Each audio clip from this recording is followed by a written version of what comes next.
ꯃꯌꯥꯝꯕꯨ ꯆꯦꯅꯦꯜ ꯑꯁꯤꯒꯤ ꯃꯥꯏꯀꯩꯗꯒꯤ ꯇꯔꯥꯝꯅ ꯑꯣꯛꯆꯔꯤ. ꯉꯁꯤꯁꯨ ꯃꯌꯥꯝꯒꯤꯗꯃꯛꯇ ꯅꯨꯡꯉꯥꯏꯔꯕ ꯐꯨꯡꯒꯥ ꯋꯥꯔꯤ ꯑꯃ ꯄꯨꯗꯨꯅ ꯂꯥꯛꯆꯔꯦ.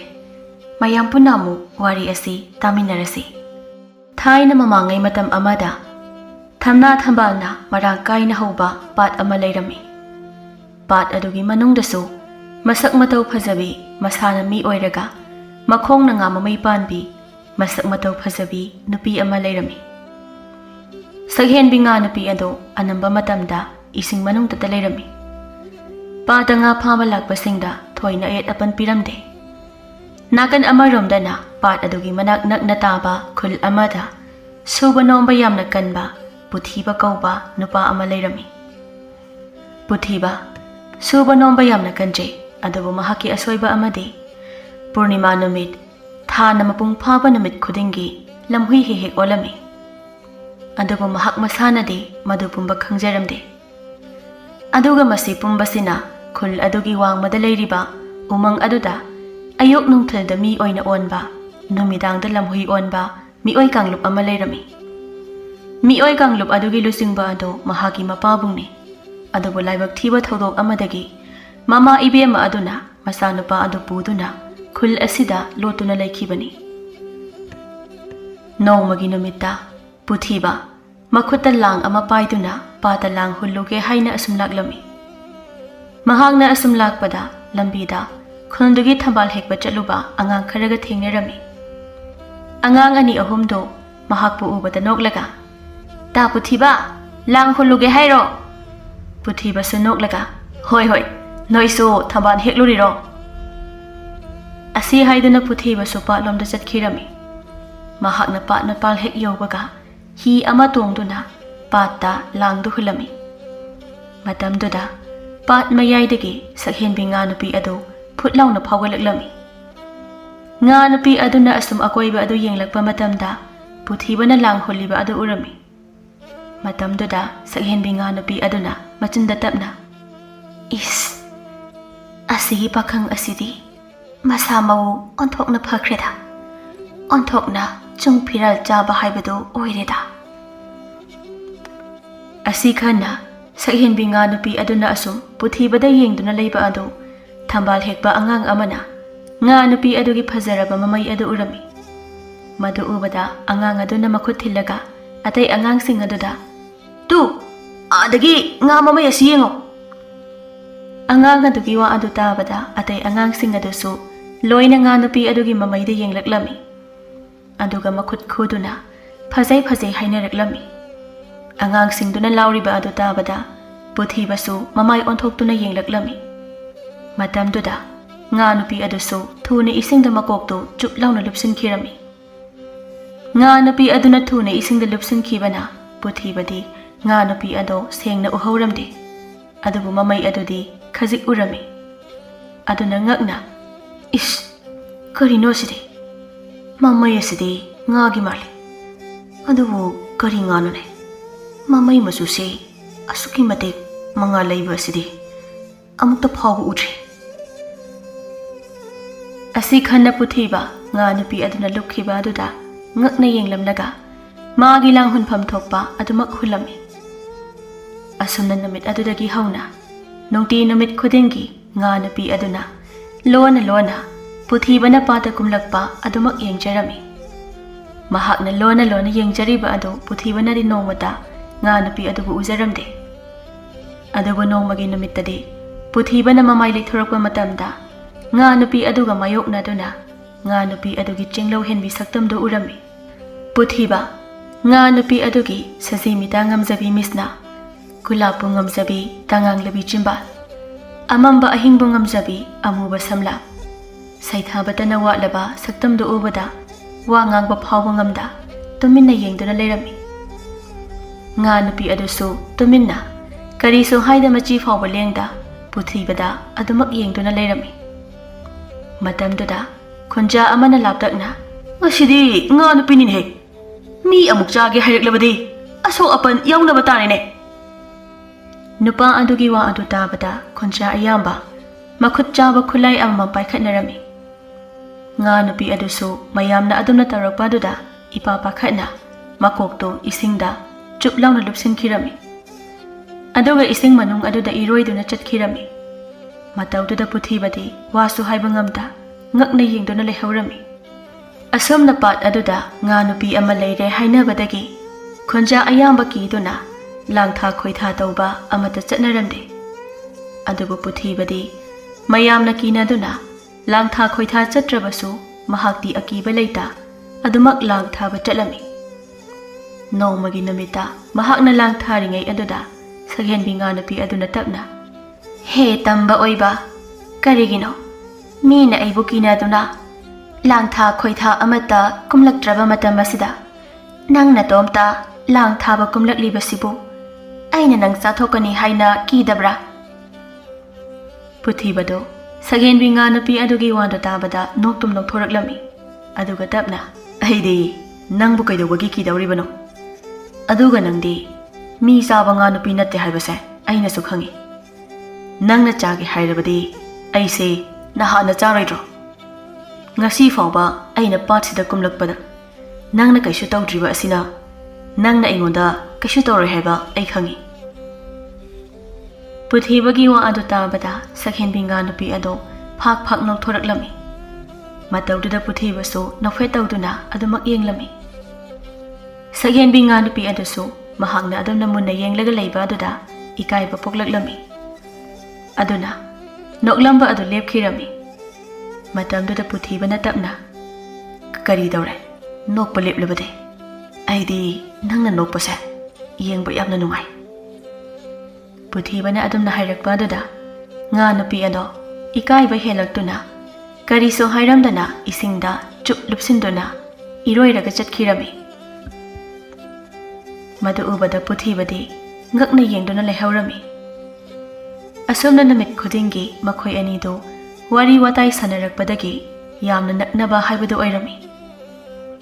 ꯅꯣꯡꯃ ꯄꯨꯔꯅꯤꯃꯥ ꯑꯃꯗ ꯄꯨꯊꯤꯕꯗꯣ ꯊꯥꯅ ꯃꯄꯨꯡ ꯐꯥꯔꯛꯄꯗ ꯊꯥꯒꯤ ꯃꯉꯥꯜ ꯐꯨꯕꯒ ꯃꯁꯥꯗꯣ ꯇꯞꯅ ꯇꯞꯅ ꯂꯝꯍꯨꯏ ꯑꯣꯟꯕ ꯍꯧꯔꯛꯂꯝꯃꯤ ꯄꯨꯊꯤꯕ ꯃꯁꯥꯗꯣ ꯃꯥꯏꯀꯩ ꯈꯪꯗ ꯈꯥꯡꯕ ꯉꯝꯗ ꯊꯔꯣ ꯊꯔꯣ ꯑꯣꯜꯂꯝꯃꯤ ꯍꯨꯏꯌꯥꯗꯨꯁꯨ ꯁꯥꯡꯅ ꯊꯤꯟꯗꯣꯛꯂꯝꯃꯤ ꯑꯗꯨꯒ ꯃꯅꯪꯒꯜꯒꯤ ꯌꯥꯡꯂꯦꯟ ꯁꯔꯨ ꯑꯗꯨꯁꯨ ꯇꯞꯅ ꯇꯞꯅ ꯆꯥꯎꯊꯣꯔꯛꯂꯝꯃꯤ ꯑꯗꯨꯕꯨ ꯃꯈꯣꯡ ꯃꯈꯨꯠꯁꯨ ꯂꯣꯏꯅ ꯆꯥꯎꯈꯠꯂꯛꯂꯝꯃꯤ ꯑꯗꯨꯒ ꯃꯁꯥꯗꯣ ꯁꯥꯎꯗꯨꯅ ꯉꯔꯪ ꯉꯔꯪ ꯉꯪꯕ ꯍꯧꯔꯛꯂꯝꯃꯤ ꯇꯧꯔꯤꯕ ꯄꯨꯝꯕꯗꯣ ꯈꯨꯜꯗꯒꯤ ꯅꯨꯄꯥ ꯑꯃꯅ ꯊꯕꯛ ꯆꯠꯊꯣꯛꯂꯨꯔꯒ ꯍꯟꯖꯤꯜꯂꯛꯄ ꯃꯇꯝꯗ ꯎꯔꯝꯃꯤ ꯃꯗꯨ ꯎꯕꯗ ꯅꯨꯄꯥ ꯑꯗꯨ ꯈꯪꯄ꯭ꯔꯦꯛ ꯈꯪꯅ ꯏꯁ ꯀꯩꯅꯣ ꯑꯩꯅ ꯎꯔꯤꯕ ꯐꯤꯕꯝ ꯑꯁꯤꯗꯤ ꯑꯁꯤ ꯍꯥꯏꯗꯨꯅ ꯅꯨꯄꯥ ꯑꯗꯣ ꯃꯆꯤ ꯂꯦꯡꯕ ꯉꯝꯗ ꯇꯨꯃꯤꯟꯅ ꯂꯦꯞꯇꯨꯅ ꯂꯩꯔꯝꯃꯤ ꯃꯍꯥꯛꯅ ꯃꯆꯤ ꯂꯦꯡꯗꯅ ꯂꯩꯔꯤꯕ ꯑꯗꯨ ꯎꯕꯗ ꯄꯨꯊꯤꯕꯅ ꯑꯣꯟꯕ ꯂꯝꯍꯨꯏ ꯑꯗꯨꯁꯨ ꯅꯨꯄꯥ ꯑꯗꯨꯒꯤ ꯃꯅꯥꯛꯇ ꯐꯟ ꯐꯟ ꯆꯣꯡꯗꯨꯅ ꯆꯦꯟꯁꯤꯜꯂꯝꯃꯤ ꯑꯗꯨꯒ ꯅꯨꯄꯥ ꯑꯗꯨꯒꯤ ꯃꯃꯥꯏ ꯅꯛꯅ ꯉꯔꯪ ꯉꯔꯪ ꯉꯪꯗꯨꯅ ꯂꯩꯔꯝꯃꯤ ꯃꯍꯥꯛꯅ ꯑꯗꯨꯝꯅ ꯇꯧꯔꯛꯄ ꯑꯗꯨꯗ ꯅꯨꯄꯥ ꯑꯗꯨꯗꯤ ꯀꯤꯅ ꯃꯃꯤꯠ ꯎꯏꯁꯤꯟꯗꯨꯅ ꯈꯪꯂꯝꯃꯤ ꯄꯨꯊꯤꯕꯁꯨ ꯅꯨꯄꯥ ꯑꯗꯨꯗ ꯉꯥꯏꯍꯥꯛ ꯉꯪꯂꯝꯂꯒ ꯅꯥꯀꯜ ꯑꯃꯔꯣꯝꯗ ꯆꯦꯟꯈꯤꯔꯝꯃꯤ ꯅꯨꯄꯥ ꯑꯗꯨꯗꯤ ꯇꯞꯅ ꯃꯃꯤꯠ ꯄꯥꯡꯂꯒ ꯁꯣꯔ ꯁꯥꯡꯅ ꯍꯣꯟꯗꯣꯛꯆꯔꯝꯃꯤ ꯑꯗꯨꯒ ꯍꯩꯁ ꯁꯝꯅꯥꯗ ꯂꯤꯠꯂꯤꯗ ꯑꯁꯤ ꯍꯥꯏꯗꯨꯅ ꯃꯈꯨꯠꯅ ꯃꯔꯥꯏꯕꯛꯇ ꯀꯥꯔꯤꯕ ꯍꯨꯃꯥꯡꯗꯨ ꯇꯞꯅ ꯅꯞꯊꯣꯛꯂꯒ ꯃꯌꯨꯝꯗ ꯆꯠꯈꯤꯔꯝꯃꯤ ꯅꯨꯃꯤꯠ ꯑꯗꯨꯗꯒꯤ ꯍꯧꯅ ꯈꯨꯟꯖꯥ ꯃꯤꯌꯥꯝꯅ ꯄꯨꯊꯤꯕꯗꯣ ꯁꯥ ꯑꯣꯜꯂꯦ ꯍꯥꯏꯅ ꯅꯤꯟꯐꯨꯡ ꯉꯥꯡꯅꯕ ꯍꯧꯔꯛꯂꯝꯃꯤ ꯄꯨꯊꯤꯕꯁꯨ ꯃꯌꯥꯝꯅ ꯉꯥꯡꯅꯔꯤꯕ ꯑꯗꯨ ꯇꯥꯕꯗ ꯃꯄꯥꯜ ꯏꯄꯥꯜ ꯊꯣꯛꯄ ꯇꯜꯂꯛꯂꯝꯃꯤ ꯑꯗꯨꯅ ꯃꯃꯥ ꯏꯕꯦꯝꯃꯗ ꯃꯍꯥꯛ ꯃꯁꯥꯁꯤ ꯀꯅꯥꯅꯣ ꯍꯥꯏꯅ ꯍꯪꯖꯔꯝꯃꯤ ꯃꯍꯥꯛꯀꯤ ꯃꯃꯥꯁꯨ ꯐꯅ ꯀꯨꯏꯅꯗꯤ ꯑꯁꯦꯡꯕ ꯑꯗꯨ ꯍꯥꯏꯌꯨ ꯍꯥꯏꯕ ꯌꯥꯔꯝꯗꯦ ꯑꯗꯨꯕꯨ ꯃꯍꯥꯛꯅ ꯀꯟꯅ ꯇꯛꯃꯟꯕꯗꯒꯤ ꯀꯥꯏꯅꯊꯪꯗ ꯃꯃꯥ ꯏꯕꯦꯝꯃ ꯑꯗꯨꯅ ꯀꯞꯂꯒ ꯃꯍꯥꯛꯅ ꯂꯩꯁꯥꯔꯤꯉꯩꯗ ꯃꯍꯥꯛꯀꯤ ꯃꯄꯥꯕꯨꯡ ꯑꯣꯏꯔꯤꯕ ꯂꯝꯍꯨꯏ ꯇꯪꯈꯥꯏ ꯃꯤ ꯇꯪꯈꯥꯏ ꯑꯣꯏꯕ ꯃꯄꯥꯕꯨꯡ ꯑꯗꯨꯒ ꯊꯦꯡꯅꯈꯤꯕꯒꯤ ꯋꯥꯔꯤ ꯑꯗꯨ ꯂꯤꯔꯛꯂꯝꯃꯤ ꯃꯗꯨꯒꯤ ꯃꯇꯨꯡ ꯃꯈꯣꯏ ꯑꯅꯤ ꯌꯨꯝꯕꯥꯜꯂꯕ ꯃꯇꯨꯡꯗ ꯃꯆꯥꯅꯨꯄꯥ ꯄꯨꯊꯤꯕ ꯌꯥꯎꯔꯕ ꯃꯇꯨꯡ ꯂꯝꯍꯨꯏ ꯂꯩꯕꯥꯛꯀꯤ ꯑꯃꯥꯏꯕꯤ ꯑꯗꯨꯅ ꯄꯨꯊꯤꯕꯅ ꯃꯄꯥꯕꯨꯡ ꯅꯤꯡꯊꯧꯒꯤ ꯃꯍꯨꯠ ꯁꯤꯜꯂꯅꯤ ꯇꯥꯕꯗ ꯃꯆꯥꯅꯨꯄꯥꯕꯨ ꯍꯥꯠꯅꯕ ꯍꯣꯠꯅꯔꯛꯄꯗꯒꯤ ꯃꯃꯥ ꯏꯕꯦꯝꯃꯅ ꯃꯤꯔꯛꯇ ꯆꯪꯁꯤꯟꯗꯨꯅ ꯂꯣꯠꯄꯅꯤ ꯍꯥꯏꯅ ꯇꯝꯂꯛꯂꯝꯃꯤ ꯄꯨꯊꯤꯕ ꯃꯃꯥ ꯏꯕꯦꯝꯃꯅ ꯂꯤꯔꯤꯕ ꯋꯥꯔꯤꯗꯨ ꯇꯥꯕꯗ ꯊꯥꯖꯗꯅ ꯏꯃꯥꯅ ꯂꯤꯔꯤꯕ ꯋꯥꯔꯤ ꯑꯁꯤꯕꯨ ꯑꯁꯦꯡꯕ꯭ꯔꯥ ꯏꯃꯥ ꯑꯩꯕꯨ ꯄꯣꯛꯄ ꯄꯟꯊꯧꯅ ꯑꯩꯅ ꯃꯍꯥꯛꯀꯤ ꯃꯍꯨꯠ ꯁꯤꯜꯍꯜꯂꯅꯤ ꯍꯥꯏꯔꯒ ꯑꯩꯕꯨ ꯍꯥꯠꯅꯕ ꯍꯣꯠꯅꯔꯤꯕ ꯑꯁꯤꯅ ꯀꯔꯤꯒꯤꯅꯣ Machagi wa adu tabada mama ibema ado maithong magsina imagi ibungo imabo kari hayo haibano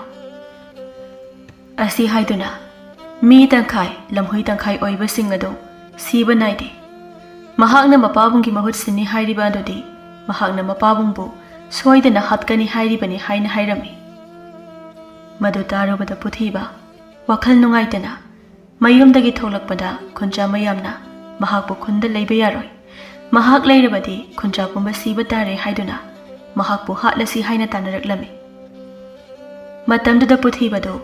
khunja miyamna tanarakpa aduda chenba haurakpada karomdagino khanghaudana mapabung ningthaugi manai oiba lamhui kharana khunja miyamda onsinduna tanakhirami tauriba mataudu puthibadi ngakna yengduna leirami tanjaduda masak khangdabi nupi amana mahakpu mongsong amada singsilami puthibadi ingangakna nupiduda onsilaga nangbu kanano kaigino nangna mafamsida aibu pusilibasina mahaki wa adu tabada nupi aduna wadi ngangda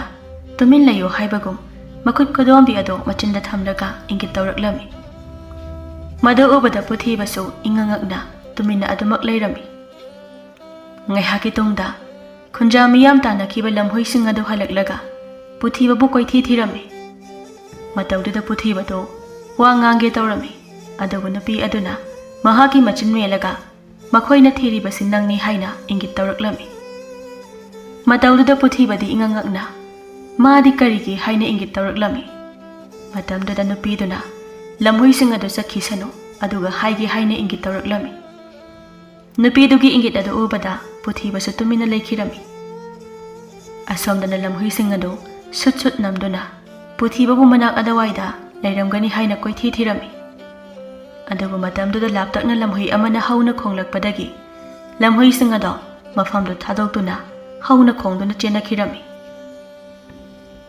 lamhui sing adu chakhraba matung aduda nupi aduna puthibabu mapanda amuk puthoraklami matamduda puthibana ngakna nangbu kanano hana nasak nasa khangbasu oide karigino lamhui sing asina aibu thiribasina nangna matau karamna makhoina thiribasi aine habadi khangliba nupido puthibana adumna sor satana hanglakpa aduda nupido noktum nok thoraklami aduga masamak puthibagi mapabungi yeknaba oiriba lamhui ningthaugi ngamthang panjengbagi amata yaujabi mamomni haina masak taklami madu tabada puthibado hena ngakna kaino nangna karamna ise lamhui ningthaugi masani haina khangliba adu oirabadi ngasagi lamhui sing ado aigi ipagi manai masan soidana oiramgani mahaki wa adu tabada panjengbagi masanupi aduna mahaki mapabung ningthauna mahakpu hatnaba tharaklibani haina tamlami mama ibe mana haikhiba aduga wafamdo chumlamgani khalami adubu wafamdo nupi adudadi karisu khangalamde adum oinama nupi aduna nokhe tawduna mapabungi manakta chalusi haina hairami madu tabada puthiba ngahak khallaga tapna ibema nahakna ibu kanbire adubu ai hojikti yumda handuna ima adubu kamdawri haina yenglukige ehakbu warobigano asi haiduna puthiba mayumda mamai leiduna hange tawrami adubu nupi adusu mahaki matungda adumak inakhirami nupi aduna asum inarakpa aduda puthiba ngakna kaigino nangna aini yumda halabasu adumak inaraklibasina puthibagi wada tabada nupi adu nokladuna mahaki mapabungna maphamda puthibana chatpa khuding kupna senau haina hairi haina tamlami madu tabada puthiba sunoklami aduga makhoi anido wari sa saduna mayum lomda chatkirami asomdana Shakhenbi nga nupi adudi puthibana patta sugum kumlaktaba aduda kari tawrabano khanna thawai yamna wajarami nakal amaromdana puthiba amadi mahakna nangna thengnaba nupi aduga mayum yorakpa matamdadi mayumdo khulmiyamna mai thakibagi yumdo maina tumda chaktuna leirami mama ibe maso ꯃꯩꯅꯨꯡꯗꯒꯤ ꯊꯣꯛꯄ ꯉꯝꯗ ꯃꯩꯅ ꯑꯗꯨꯃꯛ ꯆꯥꯛꯄ ꯍꯥꯏꯕꯗꯨ ꯑꯣꯏꯈꯤꯔꯝꯃꯤ꯫ ꯄꯨꯊꯤꯕ ꯃꯩꯅ ꯇꯝꯅ ꯆꯥꯛꯂꯤꯕ ꯃꯌꯨꯝ ꯑꯗꯨ ꯅꯤꯡꯉꯝꯗꯅ ꯌꯦꯡꯗꯨꯅ "ꯏꯃꯥ,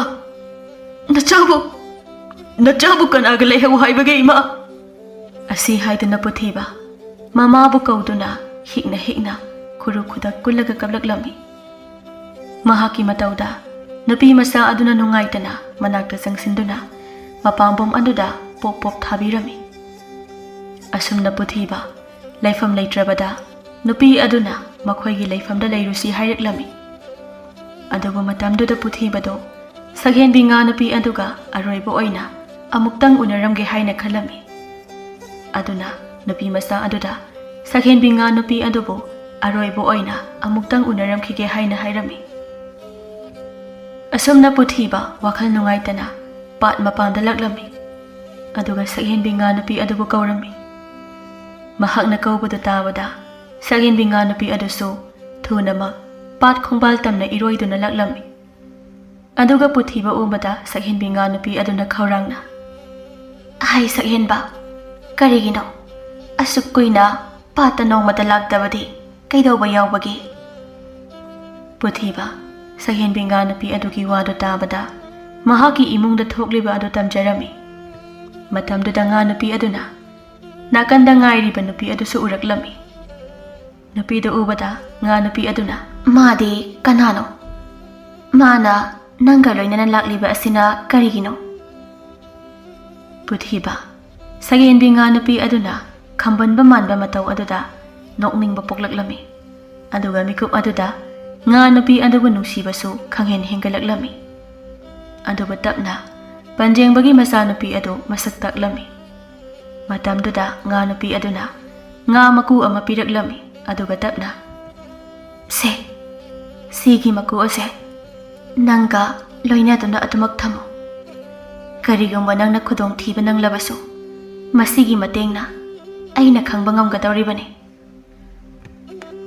ꯁꯛꯍꯦꯟꯕꯤ ꯉꯥ ꯅꯨꯄꯤ ꯑꯗꯨꯒꯤ ꯋꯥ ꯑꯗꯨ ꯇꯥꯕꯗ ꯄꯨꯊꯤꯕꯅ ꯉꯥ ꯃꯀꯨ ꯑꯗꯨ ꯂꯧꯁꯤꯟꯗꯨꯅ ꯐꯨꯔꯤꯠ ꯈꯥꯎꯗ ꯍꯥꯞꯆꯤꯜꯂꯝꯃꯤ꯫ ꯑꯗꯨꯒ ꯉꯥꯏꯍꯥꯛ ꯋꯥꯔꯤ ꯁꯥꯔꯕ ꯃꯇꯨꯡꯗ ꯃꯍꯥꯛꯁꯨ ꯍꯜꯂꯒꯦ ꯍꯥꯏꯅ ꯍꯥꯏꯔꯛꯂꯝꯃꯤ꯫ ꯃꯗꯨ ꯇꯥꯕꯗ ꯉꯥ ꯅꯨꯄꯤ ꯑꯗꯣ ꯃꯄꯤ ꯏꯔꯤꯛ ꯑꯃ ꯇꯥꯔꯛꯂꯝꯃꯤ꯫ ꯃꯇꯝꯗꯨꯗ ꯃꯍꯥꯛꯀꯤ ꯃꯄꯤ ꯏꯔꯤꯛ ꯑꯗꯣ ꯃꯨꯛꯇꯥ ꯑꯣꯏꯅ ꯇꯥꯔꯛꯄ ꯑꯗꯨꯗ ꯄꯟꯖꯦꯡꯕꯒꯤ ꯃꯆꯥꯅꯨꯄꯤ ꯑꯗꯨꯅ ꯄꯨꯊꯤꯕꯗ ꯑꯣꯟꯁꯤꯜꯂꯒ "ꯊꯨꯅ ꯆꯠꯂꯁꯤ" ꯍꯥꯏꯅ ꯍꯥꯏꯔꯝꯃꯤ꯫ ꯃꯗꯨ ꯇꯥꯕꯗ ꯄꯨꯊꯤꯕꯁꯨ ꯏꯉꯛꯉꯛꯅ ꯉꯥ ꯅꯨꯄꯤ ꯑꯗꯨꯗ ꯆꯠꯂꯒꯦ ꯍꯥꯏꯔꯝꯂꯒ ꯇꯍꯥ ꯃꯐꯝ ꯑꯗꯨꯗꯒꯤ ꯂꯥꯛꯂꯝꯃꯤ꯫ ꯃꯈꯣꯏ ꯑꯅꯤꯅ ꯑꯁꯨꯝ ꯂꯥꯛꯄꯗ ꯂꯝꯕꯤꯗ ꯄꯨꯊꯤꯕꯅ ꯄꯟꯖꯦꯡꯕꯒꯤ ꯃꯆꯥꯅꯨꯄꯤꯗ "ꯀꯔꯤꯒꯤꯅꯣ ꯉꯥ ꯅꯨꯄꯤ ꯑꯗꯨꯒꯤ ꯃꯄꯤ ꯃꯨꯛꯇꯥꯗꯨ ꯎꯕꯒ ꯆꯠꯂꯁꯤ ꯍꯥꯏꯔꯤꯕ ꯀꯔꯤꯒꯤꯅꯣ?" ꯍꯥꯏꯅ ꯍꯪꯂꯝꯃꯤ꯫ ꯃꯗꯨ ꯇꯥꯕꯗ ꯄꯟꯖꯦꯡꯕꯒꯤ ꯃꯆꯥꯅꯨꯄꯤ ꯑꯗꯨ ꯁꯣꯔ ꯁꯥꯡꯅ ꯍꯣꯟꯗꯣꯛꯂꯒ ꯇꯞꯅ "ꯉꯥ ꯅꯨꯄꯤ ꯑꯗꯨꯒꯤ ꯃꯄꯤ ꯃꯨꯛꯇꯥ ꯑꯗꯨꯁꯨ ꯅꯍꯥꯛꯀꯤ ꯅꯄꯥꯕꯨꯡꯅ ꯀꯣꯏꯊꯤ ꯊꯤꯔꯤꯕꯅꯤ꯫ ꯑꯗꯨꯅ ꯑꯩꯈꯣꯏꯅ ꯃꯐꯝ ꯑꯗꯨꯗ ꯀꯨꯏꯊꯅ ꯂꯩꯔꯕꯗꯤ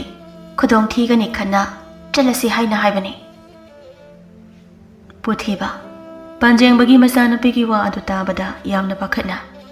"ꯑꯗꯨ ꯉꯁꯥꯏꯅ ꯍꯥꯏꯕ ꯌꯥꯗ꯭ꯔꯣ? ꯉꯥ ꯅꯨꯄꯤ ꯑꯗꯣ ꯁꯣꯏꯗꯅ ꯈꯨꯗꯣꯡꯊꯤꯕ ꯇꯥꯔꯝꯂꯒꯅꯤ꯫ ꯑꯩ ꯃꯍꯥꯛꯀꯤ ꯃꯅꯥꯛꯇ ꯑꯃꯨꯛ ꯍꯟꯗꯕ ꯌꯥꯗꯦ." ꯑꯁꯤ ꯍꯥꯏꯗꯨꯅ ꯄꯨꯊꯤꯕ ꯄꯟꯖꯦꯡꯕꯒꯤ ꯃꯆꯥꯅꯨꯄꯤꯅ ꯈꯥꯝꯕ ꯌꯥꯗ ꯉꯥ ꯅꯨꯄꯤ ꯑꯗꯨꯒꯤ ꯃꯅꯥꯛꯇ ꯆꯦꯟꯈꯤꯔꯝꯃꯤ꯫ ꯄꯨꯊꯤꯕ ꯇꯍꯥ ꯆꯦꯜꯂꯛꯇꯨꯅ ꯄꯥꯠ ꯃꯄꯥꯟꯗ ꯂꯦꯞꯂꯒ ꯁꯛꯍꯦꯟꯕꯤ ꯉꯥ ꯅꯨꯄꯤ ꯑꯗꯨꯕꯨ ꯀꯧꯖꯔꯝꯃꯤ꯫ ꯑꯗꯨꯕꯨ ꯃꯥꯅ ꯀꯧꯔꯤꯕ ꯑꯗꯨꯗꯤ ꯃꯍꯥꯛꯀꯤ ꯃꯅꯥꯛꯇ ꯉꯥ ꯅꯨꯄꯤ ꯑꯗꯨꯗꯤ ꯏꯔꯣꯏꯗꯨꯅ ꯁꯨꯡꯂꯥꯛ ꯂꯥꯛꯂꯝꯗꯦ꯫ ꯃꯇꯧꯗꯨꯗ ꯄꯨꯊꯤꯕ ꯅꯤꯡꯉꯝꯗꯅ ꯑꯁꯨꯝ ꯌꯦꯡꯂꯛꯄꯗ ꯂꯩꯃꯥꯏꯗ ꯉꯥ ꯃꯀꯨ ꯈꯔ ꯇꯥꯔꯤꯕ ꯑꯗꯨ ꯎꯔꯝꯃꯤ꯫ ꯃꯗꯨ ꯎꯕꯗ ꯃꯅꯥꯛꯇ ꯆꯪꯁꯤꯟꯗꯨꯅ ꯉꯥ ꯃꯀꯨ ꯑꯃ ꯈꯨꯟꯒꯠꯂꯝꯃꯤ꯫ ꯇꯥꯟꯖꯥꯗꯨꯗ ꯃꯍꯥꯛꯀꯤ ꯃꯅꯥꯛꯇ ꯄꯟꯖꯦꯡꯕꯒꯤ ꯃꯆꯥꯅꯨꯄꯤ ꯑꯗꯨꯁꯨ ꯍꯥꯊꯨ ꯂꯥꯛꯂꯝꯃꯤ꯫ ꯑꯗꯨꯒ ꯏꯄꯥ ꯄꯥꯈꯠꯅ "ꯉꯥ ꯅꯨꯄꯤ ꯑꯗꯣ ꯅꯈꯣꯏꯒꯤ ꯅꯄꯥꯕꯨꯡꯒꯤ ꯃꯅꯥꯏ ꯃꯁꯟ ꯈꯔꯅ ꯐꯥꯔꯒ ꯃꯈꯣꯏꯒꯤ ꯃꯀꯣꯟ ꯑꯣꯏꯕ ꯃꯐꯝ ꯑꯃꯗ ꯄꯨꯔꯒ ꯆꯠꯈ꯭ꯔꯦ." ꯃꯗꯨ ꯇꯥꯕꯗ ꯄꯨꯊꯤꯕ ꯇꯍꯥꯅ "ꯃꯈꯣꯏꯒꯤ ꯂꯣꯠꯐꯝ ꯑꯗꯨꯗꯤ ꯅꯪ ꯈꯪꯕ꯭ꯔꯥ?" ꯄꯟꯖꯦꯡꯕꯒꯤ ꯃꯆꯥꯅꯨꯄꯤ ꯑꯗꯨꯁꯨ ꯍꯣꯏ ꯍꯥꯏꯅ ꯍꯥꯏꯔꯝꯃꯤ꯫ ꯃꯗꯨ ꯇꯥꯕꯗ ꯃꯐꯝꯗꯨꯗ ꯊꯨꯅꯃꯛ ꯆꯠꯁꯤ ꯍꯥꯏꯅ ꯃꯈꯣꯏ ꯑꯅꯤꯗꯣ ꯇꯍꯥ ꯆꯦꯟꯈꯤꯔꯝꯃꯤ꯫ ꯑꯗꯨꯕꯨ ꯂꯥꯏꯕꯛ ꯊꯤꯕꯗꯤ ꯃꯈꯣꯏ ꯑꯅꯤꯅ ꯃꯐꯝꯗꯨ ꯌꯧꯔꯛꯄ ꯃꯇꯝꯗ nga maku ani ahumkhak thengnerami madu natana mafam aduda karigumbi amata leiba uramde madu ubada puthibado sauna surung aduda makhongna pangkauda kaushilami madu ubada panjengbagi machanupi aduna mapabunga wa tanarurasi haina hairami puthibasu upai leita panjengbagi machanupi na haiba yaduna panjengbagi manakta oina laklami makhoi ani do asum lakpana makhoi gi lotfam oiriba surungdugi mapal yoraklami surungdugi manungda asum changlakpa matamda surungdugi aroiba saruk yorakpada puthibado ngakjanana panjengbagi machanupi da onsilaga kaino side uri ngakta karamna thoktoriba mahaki wa adu tamada nupi macha aduna noklaga asigi uri se haidokpa yabani haiduna makhutna urido haidokpa matamda achauba ising chaibi ama leirami matamduda puthibadi ngakna ising chaibi aduda yenglaga leirami adubu khanghaudana panjengbagi machanupi duna puthibado ising chaibi adugi ising manungda khangin insinkirami adunna khangdau tawrakpa aduda afing aphai oina puthibado khangpre khangna paisinkhirami ising chaibi adugi manungdagi lanthoraklaba matamdadi yengbada phajaraba taibang ama leiribado ubada puthiba ingangakna yengduna leirami matamduda panjengbagi machanupina lambi taktuna mapabungna leiriba adomda laklami panjengbasu machanupi ujabada harauna ipagi thoibi icha halakledana panjengbagi machanupi adusu nokladuna hoi ipa ibungo na puraktaba yade haiba tamba oiba adusu nasaga loinana lakjare asi haiduna panjengbagi machanupina mapabungda puthibabu masak taklami asumna makhoi ahumda ngahak wari watai saduna leirami matamduda tapna puthibana panjengbada Shakhenbi nga nupi adugi maramda hanglaklami madu tabada panjengba noklamba maithong ado khangan hanjinkirami aduga tapna sor sangna hondoktuna Shakhenbi nga nupi adugi mapi mukta adu awang khulen kauba ching aduda chenthariba ising jaibi adugi isingda tumhallaga thakpa matamda siba naidaba haibado oiba ngami maram adunani mapabungna manai masan thaduna Shakhenbi adubu phalibani haina haireklami panjengbagi wafam adu tabada puthibadi wakhal yamna nungairamde mahakpu pokpu mapabungna mahakna pamjadaba ngakta tawriba aduda pendabasu poklami mahakna khaliba pumba maithongda loina mami tabana panjengbanasu laina khanglami aduna tapna haireklami icha nupina nangbu mafam asida puraklibase napabungbu karamna mahakna tawriba thabak thawong mayamsi lephansige haibado tanasi haina puraklibani panjengbagi wa adu tabada puthiba ingangakna khura aina bu kari ngamdana pabung ningthawna tawriba mayam adu thingba ngamgadawribano puthibagi wa adu tabada panjengbana ka amada changkhiduna chaisang ama puthoraklami aduga puthibada payuse haina hairami matawduda puthibasu ingangakna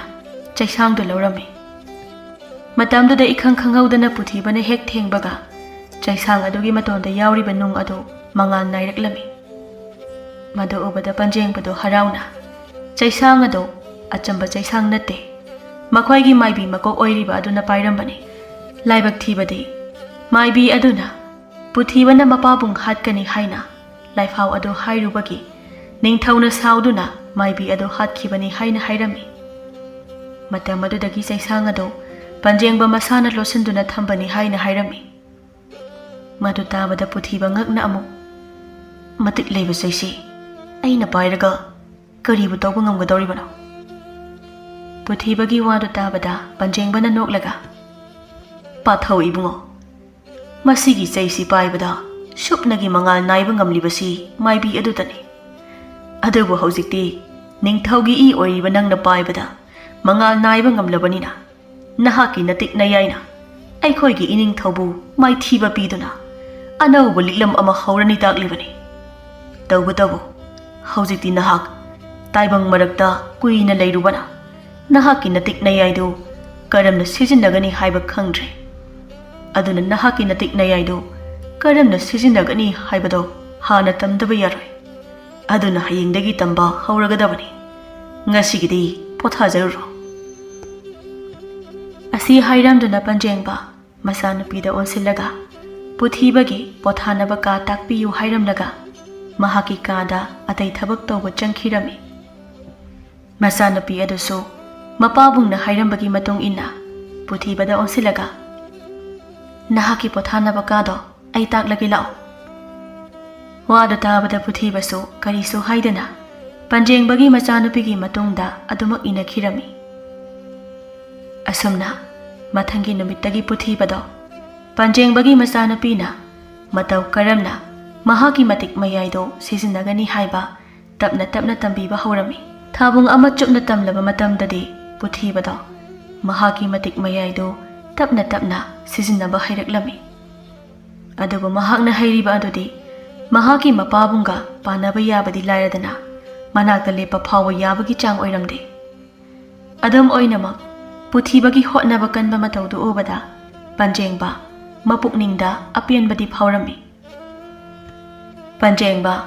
पुथीबना होटनबा कनबा अदु खकना यारोय खंगबना नोंगमदी मनाक्ता पुथीबबु कौशिन्दुना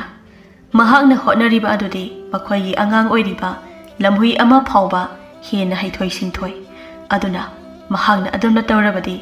मपाबुंगी मनाक नकपा फावबा यारोय हाइना हाइरमी मदु ताबदा पुथीबा सावरपना अहिगी अपुपगा यानदनबा नखोयना सिल्लिबसे नखोयदा करी तोंगजबगे पुथीबगी वादु ताबदा पंजेंगबना मखोयगी लेबाक अदुदा मपाबुंगना यानिंगदबा कयाबु ओटपा नैबा मदुदा नतना थंगनबा मी ताबा खुंदा अयत अपन पीरुबगी लांजदबा मखोयगी असोनबा लमहुई कांगलुप कयाना वाना लेनबा मसीदा नतना मपाबुंगना निंगथौ ओइरी हाइदुना मनाय मसंगी वातादा मनिंग तौदुना पानबा अतोनबा कयाना वाना खंगबा मदु पुंबा अमता चिथदना तमलमी पंजेंगबगी वा अदु ताबदा पुथीबसु मिरक्तदा कुइना लेरक्लबना मिओइबा अमगुमना वाखन खनबा ngamba ओइबना वाखनदो ngahak खंथदुना Laramie महाक्सु मपाबुंगना तौरिबा दो आरानबनी हाइना खलमी अदुना ngahak तुमिना लेरगा तपना अइना सोइदना लमहुई कांगलुकी चटनरिबा लिक्लम असिबु सेमदोकनी वाफमदा ताबदा पंजेंगबदी अपेनबा ओइरमी अदुना पुथीबगी पांबोमदा वादी हाइदा पोप पोप थारमी पुथीबसु अदुमना तौरकपा अदुदा हेना होटननिंगबगी इथिल फावरक्तुना हानदगी हेना कन्ना होटनरमी अदुमना कन्ना होटनबदगिदी पुथीबसु हैथोय सिंथोय यामना हेंगलबी अदुबु नोंगमगी नुमित अमदा पुथीबदो पांजेंगबगा लोइनना मचानुपीसु यावना अतै हैथोय सिंथोयबा नहा खरगा लोइनना अतोपदा लमहुई खरा मपाबुंग निंगथौगी मनाय मसन खरगी मखुत्तगी कनबनी हाइना चटलमी लाइबक थीबदी मखोयना लमहुई खरदु कल्लुरगा हलकपदा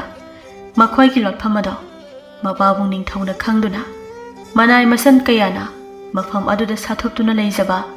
अहल अंगांग असोन अनामयामबु लोइना हातोकलमी अदुगा मफम अदुसु लोइना चखाइदुना थमलमी मफम अदुगी फिबमदो उबदा पुथीबा महाकी थमोइदो ताजना थिनबगा चप मानरमी अदुना असावबा अदु फाथबा ngamda ai महाकु अपोपो ओइरबसो सोइदना हातकने असी हाइदुना पुथीबा महाकी खुसु थांदो पाइदुना मपाबुंग निंगथौना लेरिबा अदोमदा चटके तौरमी अदुबु मतमदुदा पंजेंगबना महाकु खामनबा फना कन्ना होटनरमी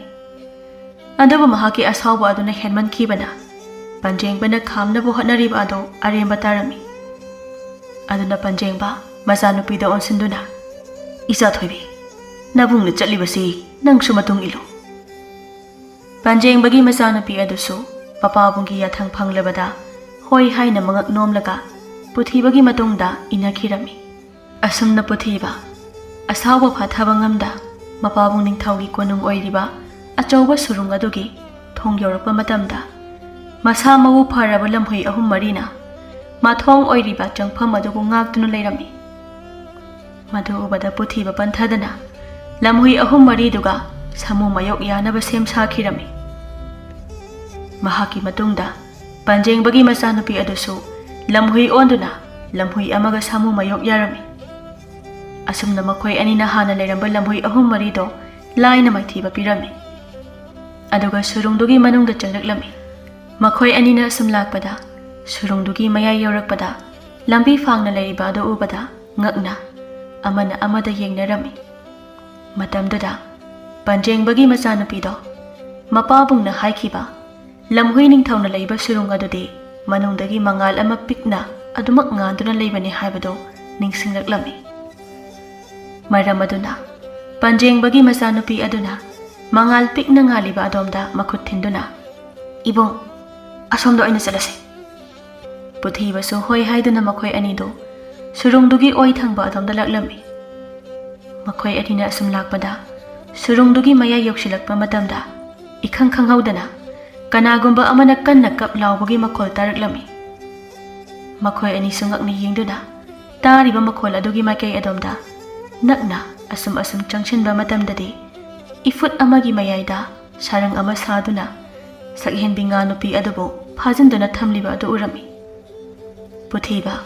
Shakhenbi nga nupi adubu uba matamda ipa pakhatna nga nupi adugi manakta chensilami. Nga nupi adusu makhoi ani bu uba matamda ipa pakhatna nakhoi ani mafam asida kari tawba laklibano iham thuna mafam ase thadokduna chakro. Asi haiduna nga nupi adunadi makhoi ani bu mafam adu thadokduna chatkro khudong thiba tadringaida haina kanna haijarami.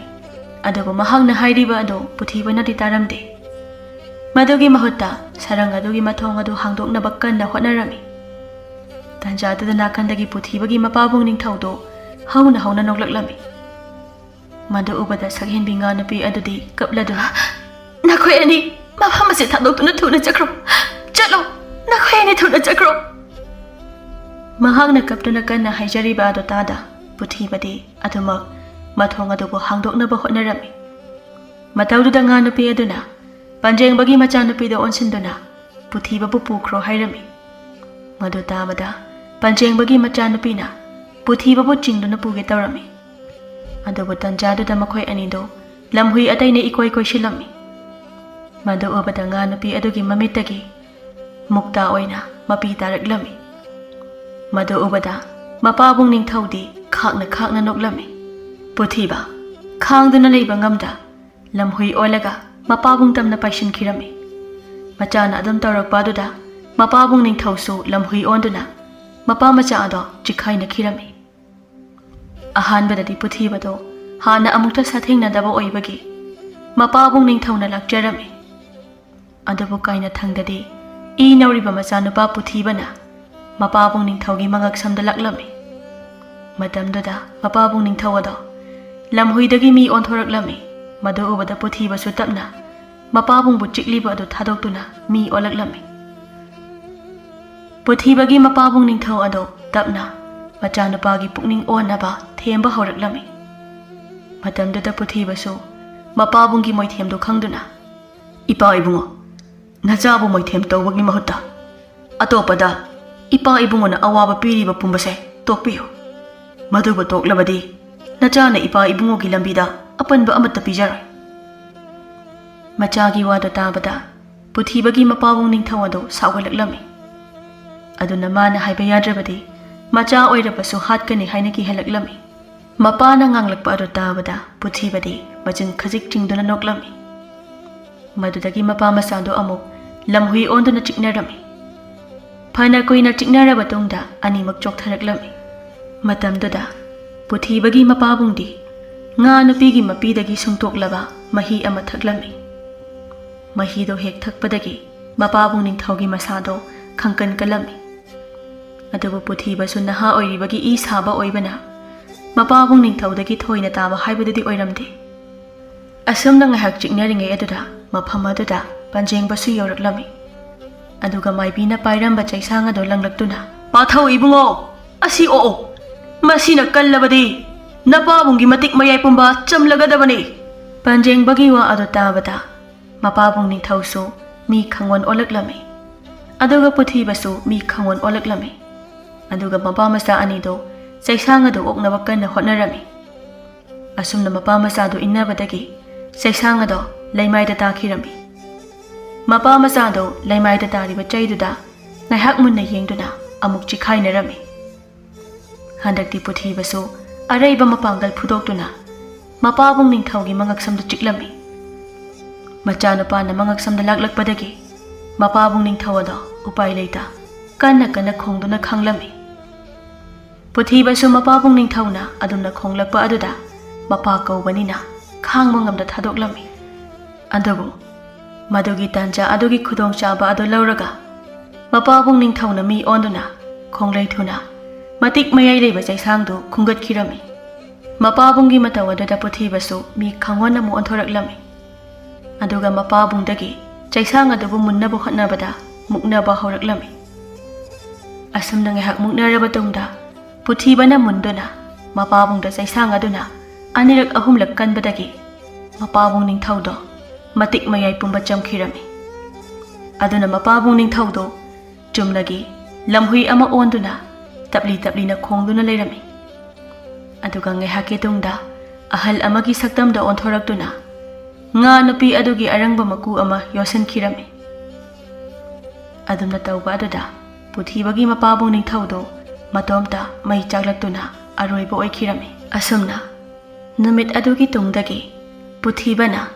lamhui singi ningthau oiduna mi oibaga lamhui singa tokhaina leiduna nga nupi adusu pata maning tamna chakta handuna pumna makpo awa ana lehendana nungai na pan khirami